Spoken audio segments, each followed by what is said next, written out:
Hello, welcome back. ഇന്ന് നമ്മൾ മീൻപത്തിരിൻ്റെ recipe ആയിട്ടാണ് വന്നിട്ടുള്ളത്.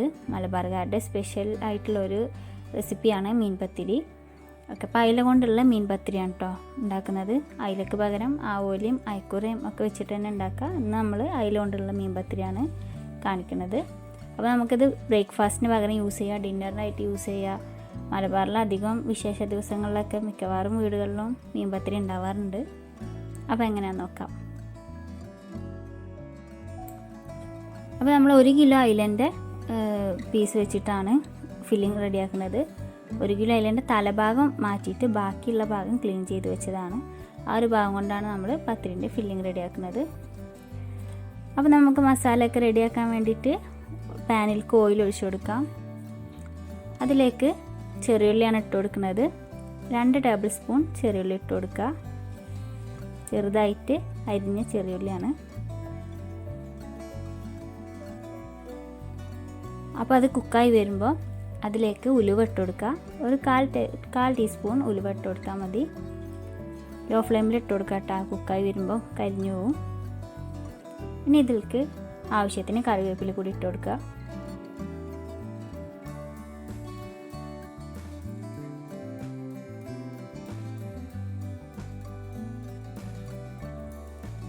ഇനി നമ്മൾ 1 കപ്പ് വെള്ളം ഒഴിച്ചു കൊടുക്കുകയാണ്. ഇനി നമുക്ക് മസാലകളൊക്കെ ചേർത്ത് കൊടുക്കുക. ഒരു 1/2 ടീസ്പൂൺ മഞ്ഞൾപ്പൊടി, 3 ടീസ്പൂൺ മുളകും പൊടി,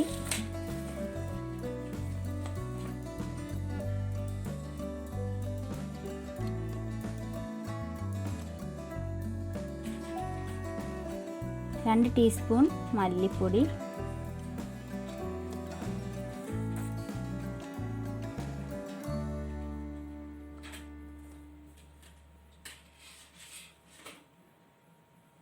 ഇനി ഇതിലേക്ക് 1/2 ടീസ്പൂൺ ഗരം മസാല, ഇതൊക്കെ ചേർത്ത് നന്നായിട്ട് മിക്സ് ചെയ്ത് കൊടുക്കുക. ഇനി ഇതൊന്നിങ്ങനെ തിളച്ച് വരുന്ന സമയത്ത് ഇതിലേക്ക് മീൻ ഇട്ട് കൊടുക്കാം. തിളച്ച് വന്നിട്ടുണ്ട്. നമുക്ക് മീൻ ഇട്ട് കൊടുക്കാം.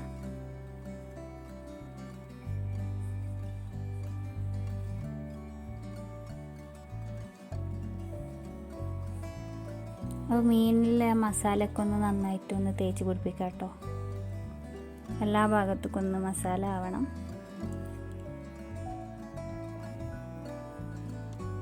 പിന്നെ ഇതിലേക്ക് ആവശ്യത്തിന് ഉപ്പ് കൂടി ഇട്ട് കൊടുക്കുക കേട്ടോ. അപ്പോൾ നോക്കിയിട്ട് ആവശ്യത്തിന് ഇട്ട് കൊടുക്കുക. എന്നിട്ട് എല്ലാം കൂടി ഒന്ന് മിക്സ് ചെയ്ത് കൊടുക്കുക.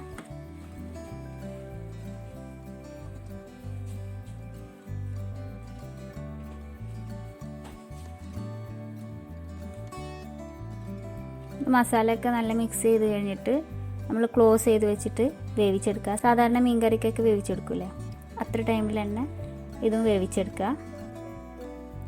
ഇതിൻ്റെ വെള്ളം ഒന്ന് കുറച്ചൊന്ന് വറ്റണം. ക്ലോസ് ചെയ്തിട്ട് വേവിച്ചെടുക്കുക. അപ്പോൾ ഇതത് വെന്ത് വന്നിട്ടുണ്ട് കേട്ടോ. നമുക്ക് ഓപ്പൺ ചെയ്യാം. ഇതിലെ ഗ്രേവിയൊക്കെ ഒന്ന് വറ്റിയിട്ടുണ്ട്.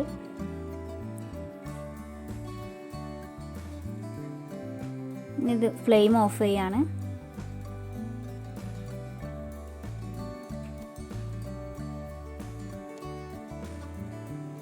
ഇനി ഇതിലായില്ല നമുക്ക് വേറൊരു പാത്രത്തിലോട്ട് മാറ്റി വെക്കാം കേട്ടോ.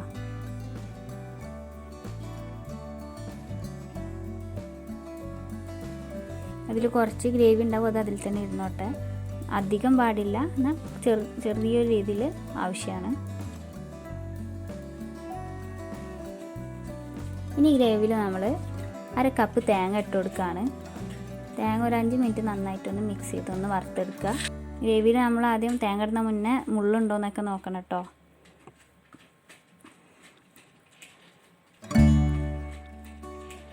അപ്പോൾ നന്നായിട്ട് മിക്സായി വന്നിട്ടുണ്ട്.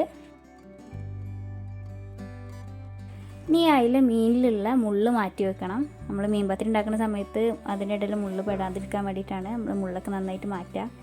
അതിലായതുകൊണ്ട് തന്നെ നന്നായിട്ട് മുള്ളുണ്ടാവും. ആവോലി അയക്കൂറൊക്കെ ആണെങ്കിൽ ഇത്ര പ്രശ്നം ഉണ്ടാവില്ല. അത് നന്നായിട്ട് മാറ്റി വെക്കുക. ഇനി നമ്മൾ മുള്ള് മാറ്റിയ മീൻ ഈ മസാലയിലേക്ക് ഇട്ട് കൊടുക്കുകയാണ്. തേങ്ങ ഒക്കെ ആക്കി വെച്ചതിലേക്ക് നന്നായിട്ട് മീനൊന്ന് ചെറിയ ചെറിയ പീസാക്കിയിട്ടൊന്ന് കട്ട് ചെയ്തെടുക്കുക. നല്ല ചെറിയ പൊടി പോലെ ആവണ്ട, എന്നാലും ആവശ്യത്തിനൊരു രീതിയിലൊന്ന് പൊടിച്ച് മിക്സാക്കി കൊടുക്കുക.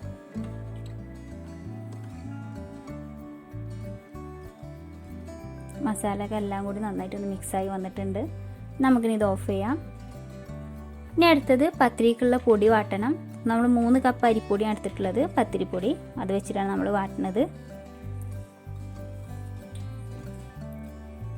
3 കപ്പ് പൊടിക്ക് 3.5 കപ്പ് വെള്ളമാണ് എടുത്തിട്ടുള്ളത്.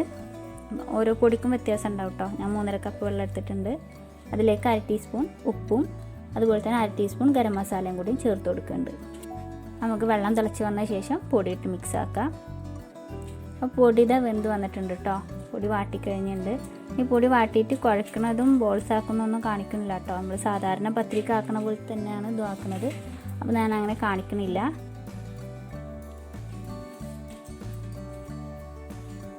ബോൾസ് ആക്കിയിട്ടുണ്ട്. ഈ ബോൾസ് നമ്മൾ സാധാരണ പത്തിരിക്ക് ഉണ്ടാക്കണേക്കാട്ടി കുറച്ചും കൂടി ഒന്ന് കുറച്ചൊരു വലുപ്പത്തിൽ ബോളാക്കി എടുക്കുക.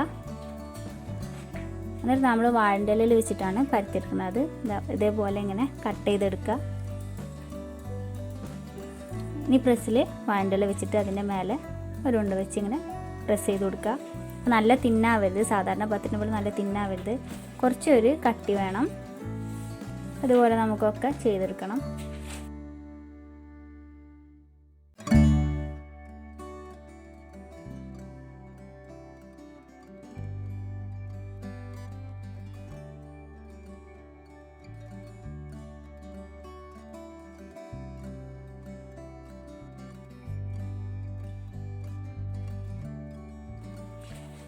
അപ്പോൾ ഇതാട്ടോ, നമ്മളിങ്ങനെ പത്തിരിയൊക്കെ ഇങ്ങനെ പരത്തി എടുത്തിട്ടുണ്ട്. നമുക്കിതിൽ മസാല ഫില്ല് ചെയ്യാം.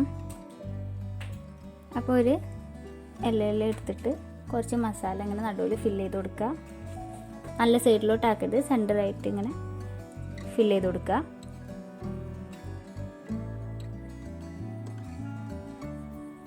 ഇനി അതിൻ്റെ മേലെ വേറൊരു പത്തിരി വെച്ചിട്ട് കവർ ചെയ്ത് കൊടുക്കുക. അപ്പോൾ സൈഡൊക്കെ നന്നായിട്ട് ഇങ്ങനെ പ്രസ് ചെയ്ത് കൊടുക്കട്ടെ. നന്നായിട്ട് ഒട്ടി വരണം, ഇല്ലെന്നുണ്ടെങ്കിൽ വേവിക്കുന്ന സമയത്ത് അതിങ്ങനെ ഓപ്പൺ ആയിട്ട് വരും. അപ്പോൾ സൈഡൊക്കെ നന്നായിട്ട് ഇങ്ങനെ പ്രസ് ചെയ്ത് കൊടുക്കുക.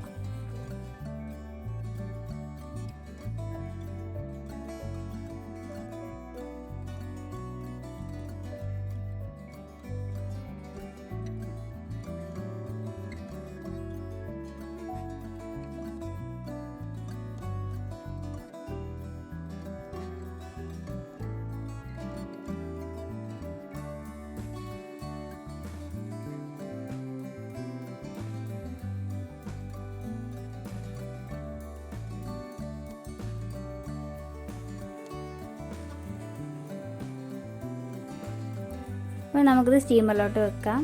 ഞാൻ സൈഡൊക്കെ ഒന്ന് പത്തിരിൻ്റെ ഷേപ്പിലൊന്ന് വെട്ടി കൊടുക്കുന്നുണ്ട് കേട്ടോ. അപ്പോൾ കുറച്ചുകൂടി സ്പേസ് കിട്ടാൻ വേണ്ടിയിട്ടാണ് അങ്ങനെ കട്ട് ചെയ്യുന്നത്. അങ്ങനെ കട്ട് ചെയ്യണമെന്നൊന്നുമില്ല, ഞാനങ്ങനെ കട്ട് ചെയ്ത് കൊടുക്കുകയാണ്.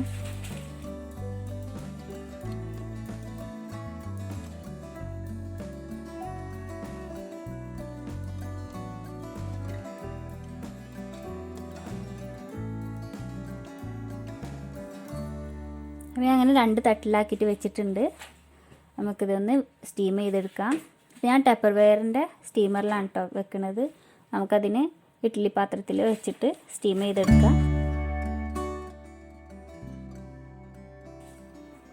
അപ്പോൾ നമ്മളിതാ വേവിക്കാനായിട്ട് വെച്ചിട്ടുണ്ട്.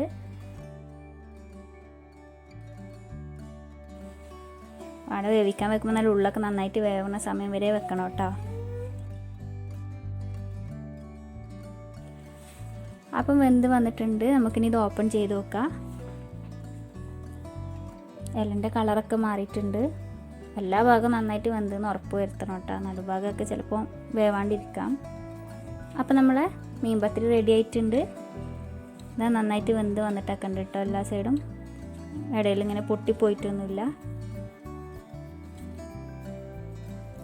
അപ്പോൾ ഇതാ നമ്മളെ മലബാർ സ്പെഷ്യൽ മീൻ പത്തിരി റെഡി ആയിട്ടുണ്ട്. നല്ല ടേസ്റ്റുള്ള മീൻ പത്തിരിയാണ്. എല്ലാവരും ചെയ്ത് നോക്കുക. എല്ലാവർക്കും തീർച്ചയായിട്ടും ഇഷ്ടപ്പെടും. അപ്പോൾ അടുത്ത വീഡിയോ ആയിട്ട് വരുന്നവരേക്കും ബൈ.